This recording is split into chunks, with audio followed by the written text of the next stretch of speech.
সকলোকে স্বাগতম জনাইছো মোৰ ইউটিউব চেনেল R&B হাউচলৈ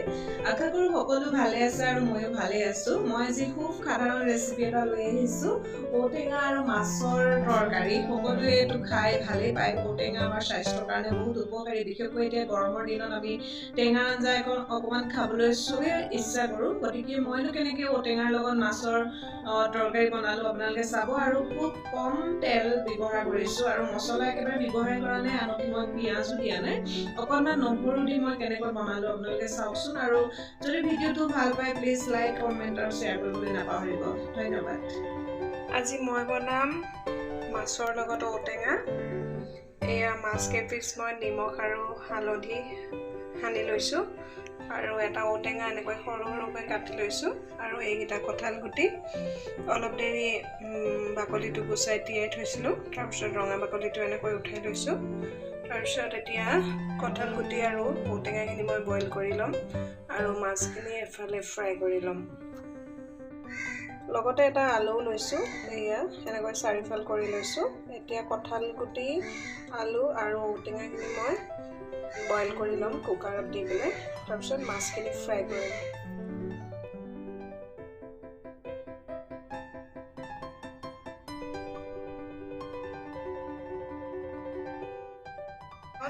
আলু কঁঠাল গুটি আৰু ঔটেঙাখিনি মই অলপমান পানী দি লৈছো এতিয়া মই ইয়াত বইল কৰিম আৰু ইয়াতে অকণমান নিমখ দিম এইখিনি নিমখ দি দিম মই পানীখিনি পেলাই নিদো এইখিনি মই মাছৰ তৰকাৰী বনাওঁতে ব্যৱহাৰ কৰিম সেইকাৰণে পিছত নিমখটো দিওঁতে আপোনালোকে চাই ল'ব পানীখিনি মই বইল কৰি এনেকৈ উলিয়াই লৈছোঁ আৰু এতিয়া মাছ ফ্ৰাই কৰি আছোঁ মাছখিনি ফ্ৰাই হ'লে আঁতৰাই ল'ম তাৰপিছত ইয়াতে মই তেল মাৰি দিম গৰম হোৱাত তেল দিলোঁ আৰু তেলখিনি পকি যোৱাত তেতিয়া মই অকণমান নহৰু দি তেল মাৰিলোঁ মই সেইখিনি ভিডিঅ' কৰিব পাহৰি গ'লোঁ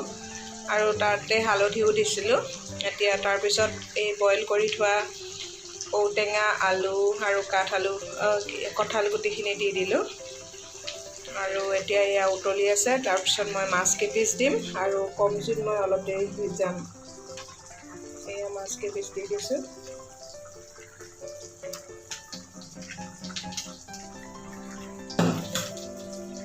তাৰপিছত এতিয়া ইয়াক মই